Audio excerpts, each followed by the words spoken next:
My First Summer in the Sierra by John Muir. July 2nd. Warm, sunny day, thrilling plant and animals and rocks alike, making sap and blood flow fast, and making every particle of the crystal mountains throb and swirl and dance in glad accord like star dust. No dullness anywhere visible or thinkable. No stagnation. No death.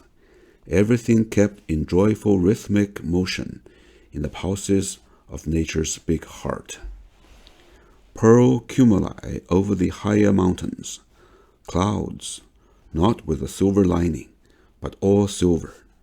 The brightest, crispest, rockiest-looking clouds, most varied in features and keenest in outline I ever saw at any time of year in any country. The daily building and unbuilding of these snowy cloud ranges, the highest Sierra, is the prime marvel to me, and I gaze at the stupendous white domes, miles high, with ever-fresh admiration.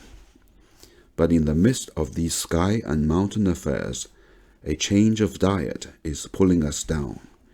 We have been out of bread a few days, and begin to miss it more than seems reasonable, for we have plenty of meat and sugar and tea. Strange we should feel food poor in so rich a wilderness. July 3rd. Warm. Breeze just enough to sift through the woods and waft fragrance from their 1,000 fountains. The pine and fir cones are growing well, resin and balsam dripping from every tree, and seeds are ripening fast, promising a fine harvest. The squirrels will have bread.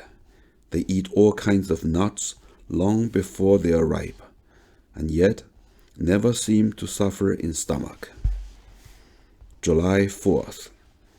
The air beyond the Flock Range, full of the essences of the woods, is growing sweeter and more fragrant from day to day, like ripening fruit. Mr. Delaney is expected to arrive soon from the lowlands with a new stock of provisions, and as the flock is to be moved to fresh pastures, we shall all be well fed. In the meantime, our stock of beans as well as flour has failed. Everything but mutton, sugar, and tea. The shepherd is somewhat demoralized, and seems to care but little what becomes of his flock. He says that since the boss has failed to feed him, he's not rightly bound to feed the sheep. Good grub, good sheep. That's what I say. Such was Billy's 4th of July oration.